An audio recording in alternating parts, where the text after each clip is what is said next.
한 시즌 만에 가치가 무너졌다. 롯데 자이언츠 공격 야구의 미래로 불리던 나승엽에게 2025 시즌은 분명한 경고였다.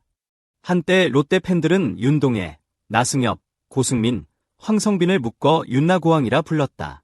젊고 빠르고 공격적인 롯데 야구의 상징이었다.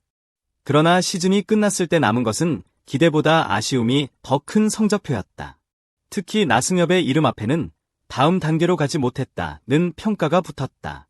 가능성은 있었지만 결과로 증명하지 못했다는 냉정한 시선이었다. 그리고 이 질문이 자연스럽게 따라붙었다. 나승엽은 정말 이 정도 선수에서 멈추는 걸까? 타구질이 아예 달라졌다. 김태형 감독의 이 발언은 짧았지만 의미는 결코 가볍지 않았다. 스프링 캠프 출국 전 감독은 굳이 나승엽의 이름을 꺼냈다. 지난 시즌 부진을 인정하면서도 변화의 조짐을 분명히 언급했다. 이는 단순한 격려가 아니라 현장에서 느낀 확실한 차이에 가까웠다. 감독이 직접 스윙을 수정했고 그 결과가 눈에 보였다는 점에서 메시지는 더 강했다. 그리고 팬들의 시선이 멈춘 단어가 있었다. 켄 그리피 주니어처럼.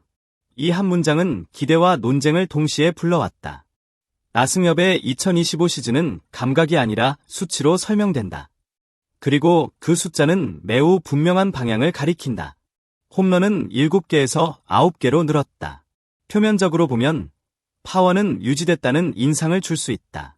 하지만 문제는 그 외의 모든 영역이었다. 안타수는 127개에서 75개로 급감했고 2루타는 35개에서 12개로 반 토막도 아니었다. 타율은 0.312에서 0.229로 떨어졌고 출루율 역시 0.411에서 0.347까지 하락했다. 이 변화는 단순한 부진이 아니라 타석 접근 방식 자체가 바뀌었음을 의미한다. 공을 맞히는 타격에서 한 방을 노리는 타격으로 중심이 이동했다. 결과적으로 타석에서의 안정감은 사라졌고 상대 배터리에게 위협적인 존재가 되지 못했다. 롯데 타선에서 나승엽이 차지하던 연결고리 역할이 끊어진 순간이었다. 클래식 스탯이 체감이라면 세이버 스탯은 평가다. 더베류아웃이 플러스는 129.7에서 99.8로 하락했다. 리그 평균 수준이라는 숫자는 팀 공격을 끌어올리는 선수에서 평균적인 타자로 내려왔다는 뜻이다. 더 충격적인 부분은 WAR이다. 2.29에서 0.07. 이는 나승엽이 출전하지 않았을 때와 비교해도 팀 승리에 긍정적인 영향을 주지 못했다는 의미다. 김태형 감독의 진단은 이 지점과 정확히 맞아떨어진다. 공이 잘 안 맞으니까 홈런을 노렸다.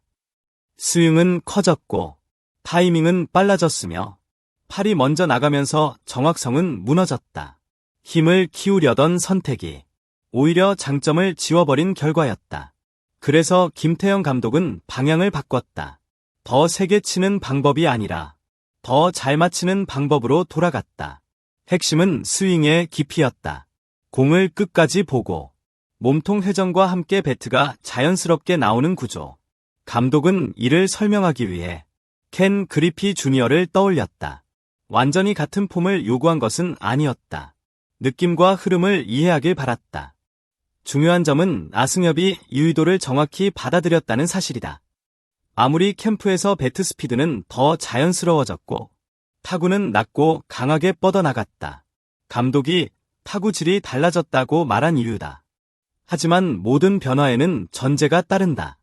시즌에서도 유지될 수 있느냐는 질문이다. 이 결정은 단순한 포지션 배열 문제가 아니다. 롯데 자이언츠가 어떤 팀이 되고 싶은지를 보여주는 선언에 가깝다. 최근 KBO 흐름은 분명하다. 수비 안정만으로는 상위권에 오르기 어렵고 득점 생산력을 꾸준히 만들어내는 팀만이 시즌 후반까지 경쟁력을 유지한다. 김태형 감독은 이 흐름을 누구보다 잘 아는 인물이다. 그래서 그는 완벽한 조합이 아니라 이길 수 있는 조합을 선택했다. 그 중심에 나승엽이 있다는 사실은 의미심장하다.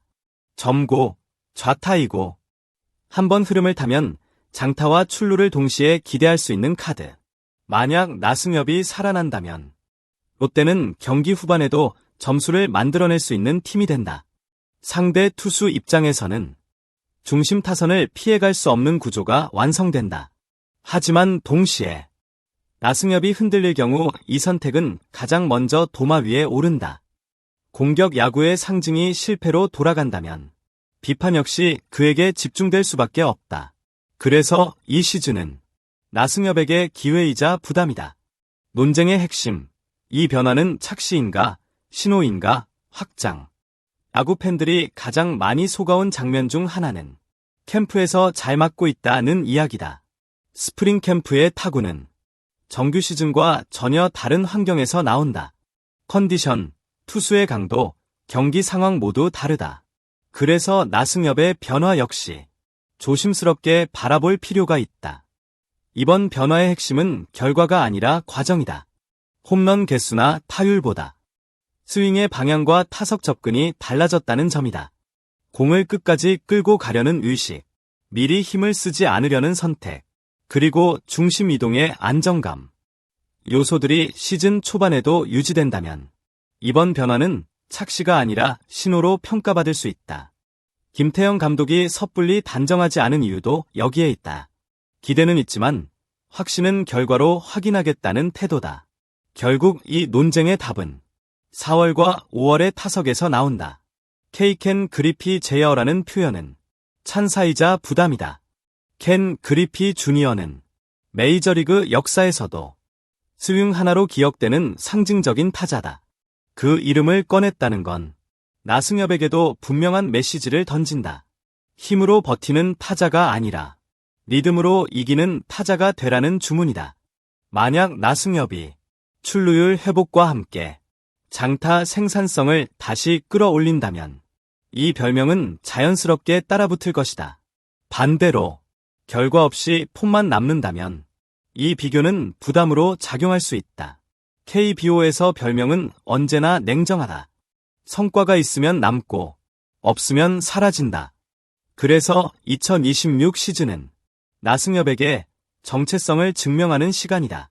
그가 어떤 타자인지를 리그 전체에 보여줄 수 있는 시즌이다. 나승엽의 2026 시즌은 단순한 반등 스토리가 아니다. 롯데 자이언츠가 어떤 야구를 선택했는지를 보여주는 상징적인 장면이다. 한 시즌의 추락, 스윙 하나의 변화, 그리고 감독의 확신. 이 세 가지가 맞물리며 나승엽은 다시 주목받는 이름이 됐다. 야구는 늘 결과로 말한다. 하지만 결과에 이르기까지의 과정은 팬들에게 가장 큰 흥미를 준다. 과연 나승엽은 기대 속에서 흔들리지 않고 롯데 공격 야구의 중심으로 돌아올 수 있을까? 이 채널에서는 KBO 현장의 변화, 감독의 선택, 선수들의 흐름을 계속해서 전해드릴 예정이다. 이런 이야기가 도움이 되셨다면 구독과 좋아요, 그리고 여러분의 생각을 댓글로 남겨주시길 바란다. 다음 이야기에서 다시 만난다.